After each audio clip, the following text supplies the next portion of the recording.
अब मैं आया हूँ अपने सफर के दूसरे पड़ाव पर, बोर्डी, महाराष्ट्र और गुजरात के बॉर्डर पर स्थित एक छोटा गांव जो अपने चीकू के फलोत्पादन के लिए प्रचलित है।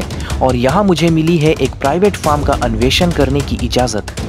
तो हम शूटिंग लोकेशन पर पहुँच गए हैं, लेकिन यहाँ पर प्लान में थोड़े से चेंजेस करने होंगे, क्योंकि जहाँ मैं जा रहा हूँ वहाँ पानी के साथ साथ है ढेर सारा कीचड़। तो इसीलिए मुझे अपने रेगुलर शूज़ को निकाल कर इन जूतों को पहनना होगा। उम्मीद करता हूँ कि सब कुछ सही होगा। चलिए देखते हैं। इस खेत में दाखिल होते ही मुझे एहसास हुआ कि जूते बदलने का मेरा फैसला बिल्कुल सही था। साल के इस वक्त यानी बारिश के मौसम में यहाँ धान की खेती की जाती है, क्योंकि तब पानी की कोई कमी नहीं होती। लेकिन पानी फसलों के अलावा जीव जंतुओं को भी पसंद है।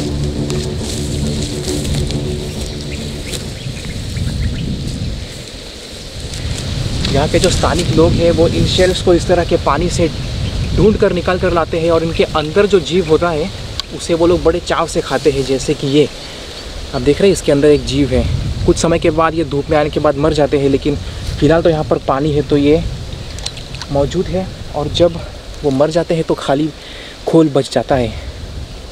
बहरहाल ये घोंगे मेरे किसी काम के नहीं, लेकिन यहाँ ये अकेले भी नहीं। आगे देखिए। ओह, काट मत देना।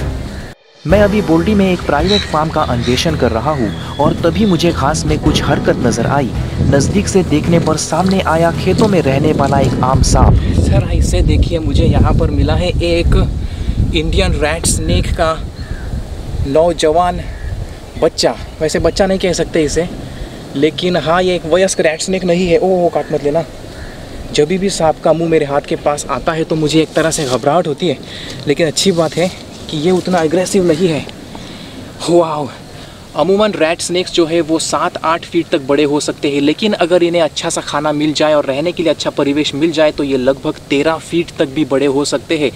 पता नहीं आपको सुनाई दे रहा है या नहीं, लेकिन यहाँ पर हर तरफ कौवे अब शोर मचाने लग गए हैं, क्योंकि उन्होंने ऊपर से इस सांप को देख लिया है। इंडियन रैट स्नेक्स को चूहे खाना बहुत पसंद है, और जहाँ तक मैं जानता हूँ मुझे लगता है कि चूहे किसान के सबसे बड़े दुश्मन होते हैं, और अगर आपके दुश्मन का खात्मा करने के लिए कुदरत ने इस सांप को बनाया है तो मेरे ख्याल से ये आपका दोस्त ही होना चाहिए। ज़रूरी नहीं कि ये सांप हमेशा चूहे ही खाए, क्योंकि अगर मेंढक भी इसे दिख जाए तो ये मेंढकों को भी चट कर जाता है। लेकिन अगर चूहों की बात करें तो मैंने अपनी आँखों से एक वयस्क रैट स्नेक को एक साथ 7 चूहों को खाते हुए देखा है। तो आप सोचिए, अगर ये किसी चूहे के बिल के अंदर घुस जाए तो उसके पूरे ख़ानदान का सफाया कर सकता है। आप देख रहे हैं यहाँ पर ये किस तरह से अपनी ज़ुबान निकाल कर सूंघने की कोशिश कर रहा है। दरअसल सांपों की जो ज़ुबान होती है वो हमारे नाक की तरह होती है। हमें भी अपनी नाक से सूंघने के बाद पता चलता है कि सामने स्वादिष्ट भोजन है या फिर कहीं कूड़ा कचरा है। ठीक उसी तरह से सांपों को भी ये ज़ुबान बताती है कि सामने शिकार है या शिकारी, क्योंकि जब ये अपनी 2 मुहा ज़ुबान हवा में लहराता है तब उसकी ज़ुबान से हवा में मौजूद पार्टिकल्स चिपक जाते हैं, और वो पार्टिकल्स इसके सिर में, जबड़े में ऊपर की तरफ मौजूद जैकबसन ऑर्गन्स में जाने के बाद इस सांप को पता चलता है कि सामने शिकार है या शिकारी। दुनिया में रैट स्नेक्स की बहुत सारी प्रजातियां हैं, और खुशकिस्मती से वो सभी प्रजातियां जहरहीन हैं, यानी कि अगर गलती से ये सांप आपको काट भी ले तो किसी तरह का कोई भी आपको नुकसान नहीं हो सकता। आप देख सकते हैं किस तरह से इस सांप ने अपनी पूंछ से मुझे लिपट कर रखा है। यहाँ पर कई बार लोग इसे देखकर समझते हैं कि सांप अपनी पूंछ से आपको डंक मार रहा है, लेकिन दुनिया के किसी भी सांप के पास डंक नहीं होता। और मैं उस कौवे की चिंता को समझ सकता हूँ। ये बहुत ही डरा हुआ है, शायद उसे लग रहा है कि ये सांप उसके घोंसले में जाकर उसके अंडों को ना खा जाए।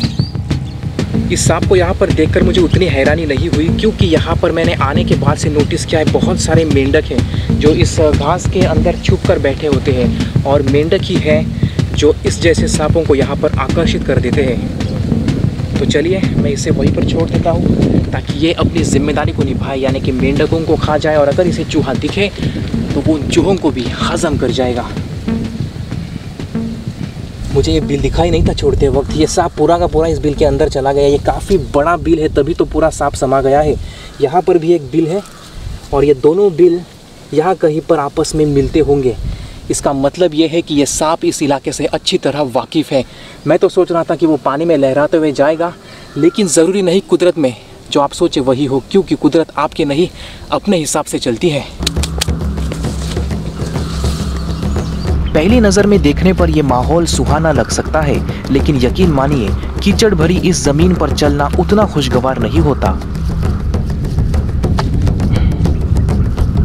बहरहाल दूसरे दिन मैं निकल पड़ा अपनी अगली मंजिल की ओर, लेकिन रास्ते में एक अप्रत्याशित मुलाकात मेरी मुंतजिर थी।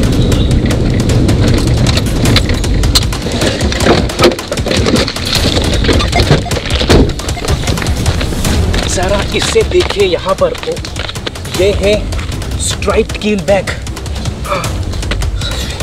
आप देख रहे हैं इसे? एक काम करो, साइड में आ जाओ। मैं नहीं चाहता कि कोई यहाँ पर हम डिस्टर्बेंस क्रिएट करें किसी भी वाहन के लिए, लेकिन स्ट्राइप्ड कीलबैक वाकई में ये बहुत ही अप्रत्याशित था। भारत के सबसे लोकप्रिय और बदनाम सांपों में से एक। बदनाम इसलिए क्योंकि ऐसा माना जाता है कि अगर ये सांप आपको डस ले तो इसके डसने के 1 साल बाद इसका जहर असर करता है और आपको एक दर्दनाक और धीमी मौत मिलती है। लेकिन हकीकत बिल्कुल अलग है। सच्चाई यह है कि ये सांप जहरीले नहीं होते। और रहा सवाल इनके डसने का, तो अभी तक आपने अनुमान लगा ही लिया होगा। अगर ये सांप चाहता तो मुझे दर्जनों बार डस सकता था, लेकिन इसने मुझे डसने में किसी तरह की कोई भी दिलचस्पी नहीं दिखाई। दिखने में ये सांप भले ही छोटा लग रहा हो, लेकिन ये एक वयस्क स्ट्राइप्ड कीलबैक है और ये औसत तौर पर इतने ही लंबे होते हैं। परेशानी ये है कि इनका ये छोटा आकार इनकी मौत का कारण बन जाता है। अक्सर जो दूसरे परभक्षी होते हैं उनकी नज़रों में ये सांप आ जाते हैं और छोटा होने की वजह से चील, कौवे, बाज इसे आसानी से पूरा कर ले जाते हैं। इसके अलावा जब ये सांप इस तरह की सड़कों को क्रॉस कर रहे होते हैं तब इन्हें अक्सर मौत का सामना करना पड़ता है, क्योंकि छोटा आकार होने की वजह से वाहन चालक दूर से इसे देख नहीं पाता और नज़दीक आने के बाद वो अपनी वाहन के स्पीड को कंट्रोल नहीं कर पाता। नतीजा, टायरों के नीचे इसका मुस्तकबिल तबाह हो जाता है। वैसे तो मैंने अपनी ज़िंदगी में बहुत सारे स्ट्राइप्ड कीलबैक्स को देखा है, लेकिन इसका रंग थोड़ा अलग है। अगर आप यहाँ पर गौर करेंगे तो आपको पता चलेगा इसके शरीर के ऊपर जो ये 2 स्ट्राइप्स आपको दिख रहे हैं, दरअसल ये बहुत ही गड़द नारंगी रंग के हैं। औसतन ये जो स्ट्राइप्स होते हैं वो या तो हल्के पीले या फिर सफ़ेद रंग के होते हैं। तो इस तरह का जो कलर पैटर्न है वो बहुत ही दुर्लभ इन सांपों में देखा जाता है, कम से कम इस इलाके में। और मुझे बड़ी खुशी है कि एक दुर्लभ सांप इस रंग का मुझे यहाँ पर दिखाई दिया है। चलिए मैं इसे इस सड़क से थोड़ी दूर अच्छी जगह पर आज़ाद करने की कोशिश करता हूँ, क्योंकि सड़क के आसपास सांपों का मुस्तकबिल हमेशा ख़तरे में पड़ जाता है। इस कीलबैक का दिखना मेरे लिए अप्रत्याशित था, लेकिन इस पूरे सफ़र में मैं जिन सांपों को देख पाया वो अनुभव काबिले तारीफ था। और अब आप भी ये जान पाए होंगे कि सांप चाहे कोई भी हो, वो तब तक हमलावर नहीं होता जब तक हम उसके लिए मुसीबत का बायस नहीं बनते। इसीलिए इन जानवरों के प्रति मुझे खासा लगाव है। बहरहाल इंसानी बस्तियों के आसपास रहने वाले सांपों की खोज का मेरा ये सफ़र तो यही खत्म होता है, लेकिन मुझे ये जानने में खुशी होगी कि आपका मनपसंद सांप कौन सा है। लिखकर ज़रूर बताइए, हो सकता है मेरी अगली मुलाकात उसी से हो।